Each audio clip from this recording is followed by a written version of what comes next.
Hello, and how's everybody doing? Welcome back to another little talk about job interviewing. I hope everybody's doing good. It's been a week since we last talked, or I talked. Anyway, I hope everybody's doing good. We're going to continue on with job interviewing skills. Last week we talked about basically telling the employer about yourself.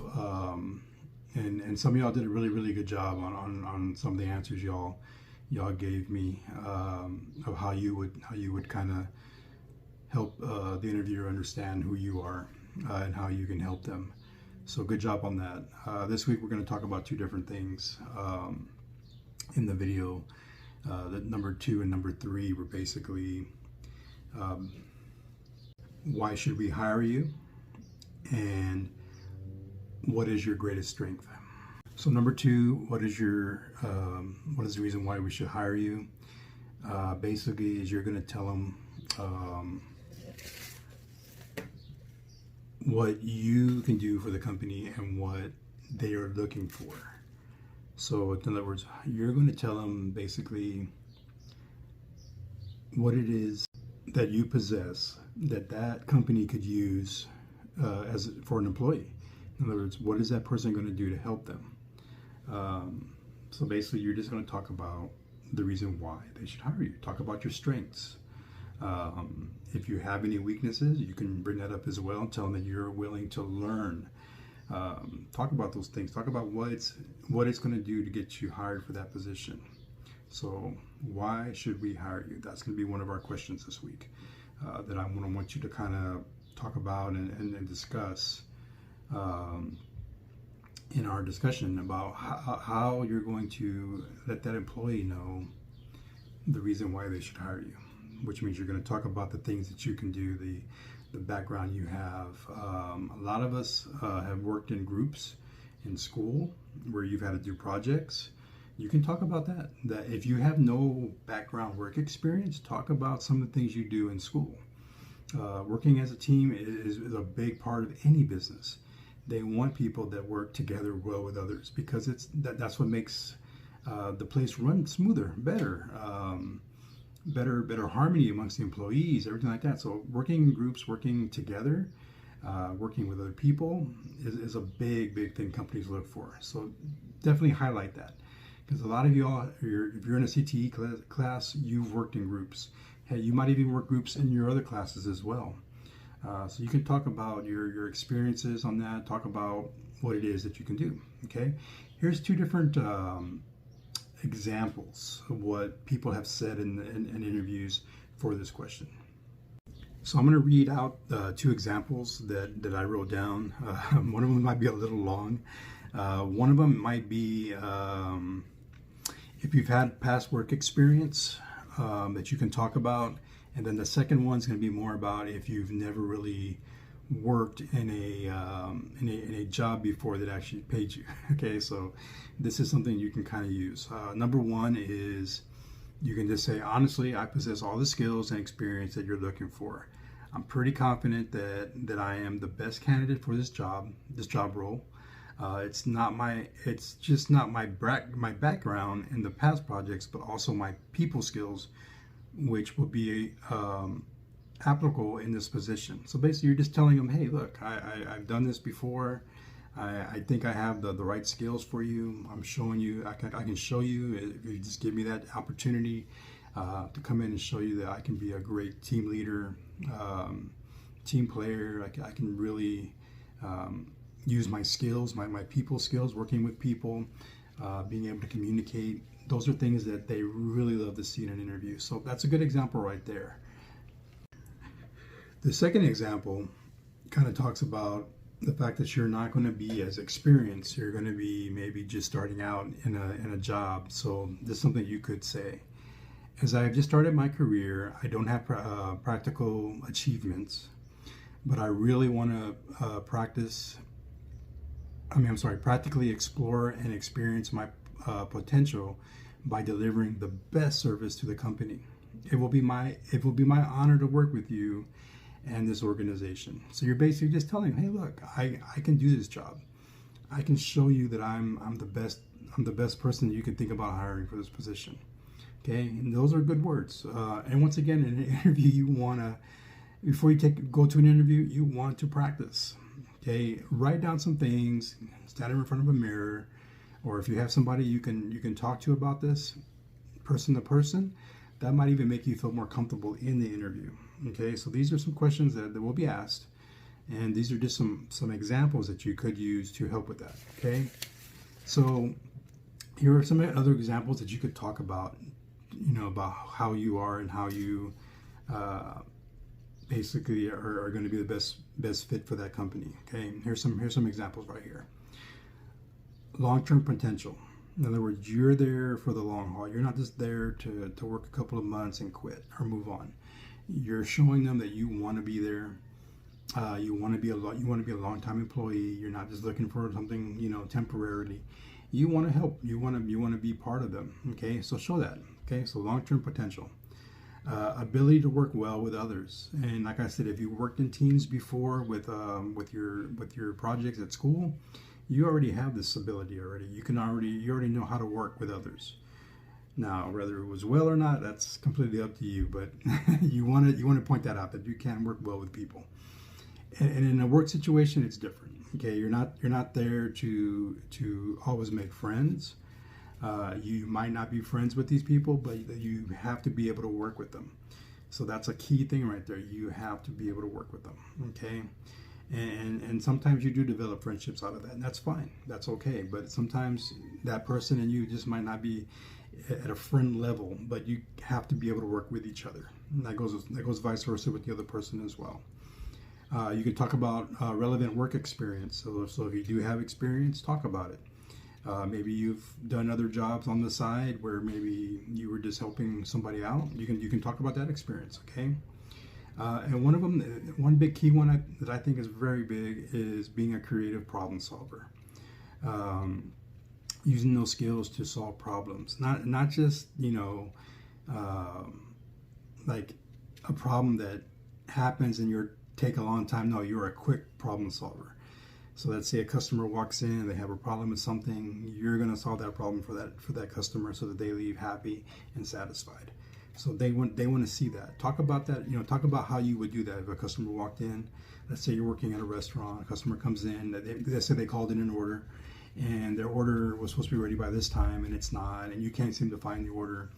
Talk about what you would do to help with that problem. So come up with an example and talk to the employer about how you would solve that problem.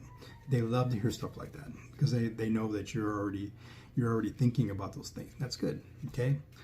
Be a multitasker who can do a variety of projects, a variety of things at one time. Don't just be that person that can only do one thing and not be able to do something else. There's a saying called walking and chewing gum at the same time. Supposedly, there are some people that can't do that. So I don't know if that saying was made for people that can't multitask. I don't know, but multitasking is very important. You've got to be able to do more than one thing that job is asking you to do, and be able to do it on different levels. Have some enthusiasm and be initiative. Have some initiative to you. Enthusiasm means be excited. Be excited to be there in an interview. Be excited to be at the job. Take initiative, as in don't wait for your boss to tell you something. And you can use this as an example. It says, I'm the kind of person. If they ask you this, hey, I'm the kind of person that takes initiative. I don't wait for you to come and tell me what needs to be done. I know my job. I know what needs to be done. I'm going to do it. I'm not going to wait for you to come and tell me. But that employers like to see that. They want to see people that have initiative, that are enthusiastic about learning, about wanting to climb the ladder, to be a better, to be up to maybe management or supervisor or something down the road. They want to see that. They want to see enthusiasm, and they want to see initiative. Okay. And then the last one is good culture fit, meaning that the people that come into that store, you have they're in your culture, they're in your neighborhoods. You have a good fit with that, which means you just know that you're gonna, when those customers come in, you're gonna be able to communicate with them well. You're gonna understand them. You're gonna know where they're coming from, basically. So those are big keys right there when working with somebody. Okay, so I want you to come up with an example or two. I'm gonna post these examples that I gave you, and I want you to give me 2 sentences about how you would explain that question. Okay. In other words, how are you going to show them the reason why they should hire you? Okay. So I'm gonna put these examples down, and you're more than welcome to use them, but I want you to use them in your own words. Give me 2 examples of what you would say about one of these examples I just gave you. Okay, does that make sense? I hope. Well, I'll write it out and you'll be able to see it. All right, the number 3 question, that was on the video that we saw last week on the Edpuzzle, was what are your strengths? Okay, or your greatest strength. Not just your strength, but what is your greatest? Because they might ask you that question, and of course next week we're going to talk about what is your greatest weakness. But right now we're talking about our strength. So what do they mean by that when they say strength? They're talking about giving them an example of what they are looking for and how you can perform that task at the highest level. In other words, you're gonna explain to them why. Okay, so here's an example of what. Actually, I'm sorry, I do have one example, and that is being accurate. Choose your strengths that you actually possess. So don't make up some strength. You got to talk about what it is that you're good at. Okay, so you don't want to make this up, because they're going to catch you on it later if you're making things up. So you want to be accurate about this. Okay, be relevant. In other words, be relevant to what you're saying. You should take the time to analyze the job description. So look up the job that you're applying for and see if there's a description. Most jobs do have them. They're going to tell you, like, what are you going to be doing? What are your responsibilities? So look up that information. That way you have this already, okay? And identify the most important strength from each opportunity.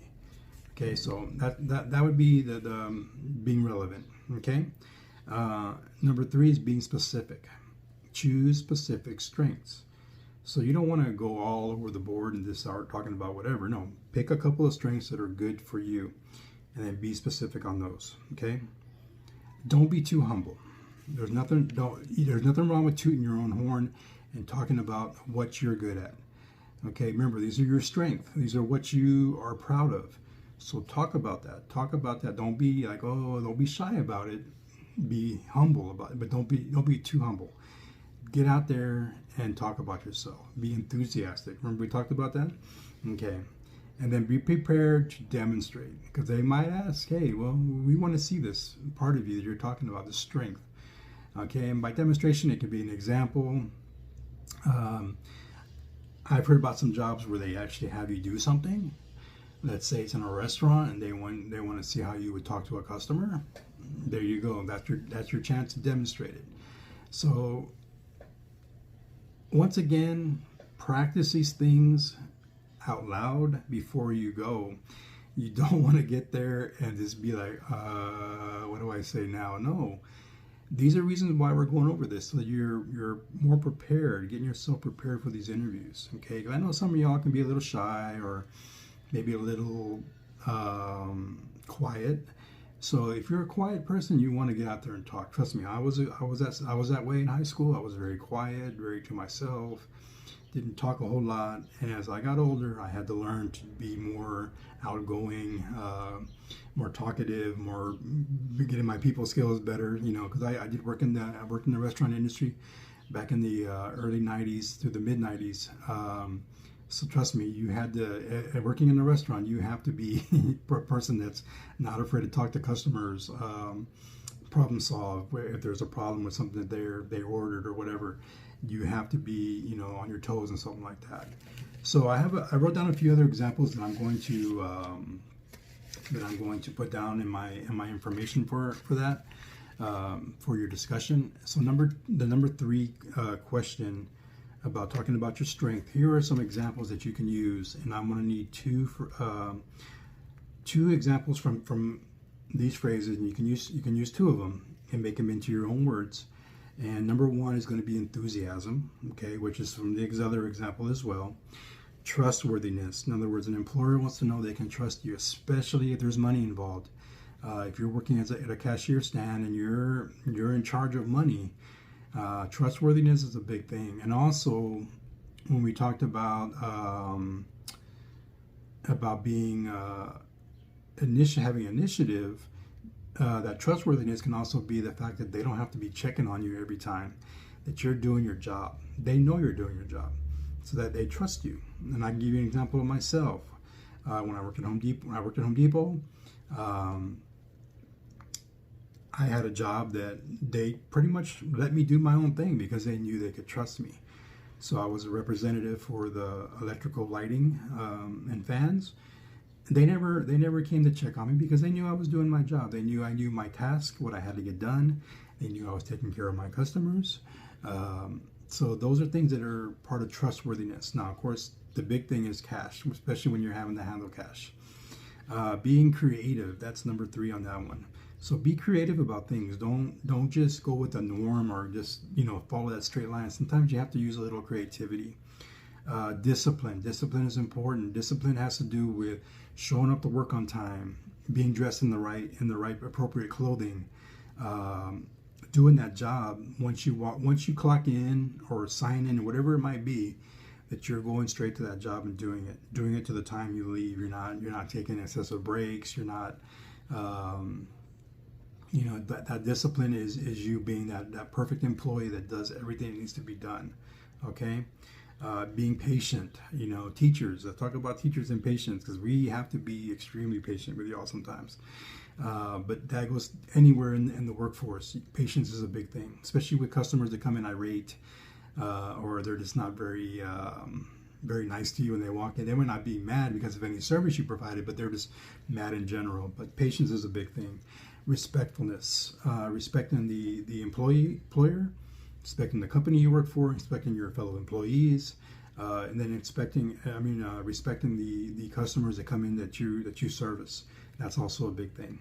And then, of course, having determination, being determined to get something done. If you're giving a task and you know you have to get it done, you're determined. You're going to get it done before your shift is over. Okay. Dedication, being dedicated to that company. We talked about being a long-term potential. Dedication shows that you're interested in being long-term. You're not just there for a quick dollar and getting out. No, you're there to make some money. You're there to maybe. Sorry, my video cut off. But anyway, just keep those things in mind. I'm gonna give you the examples, and I'll give you a description of what I'm looking for and answering the 2 questions. And remember, this is for your benefit. A lot of you are going to be looking for jobs this summer, or maybe are looking for jobs for next year. Who knows? Some of you might not be able to work yet.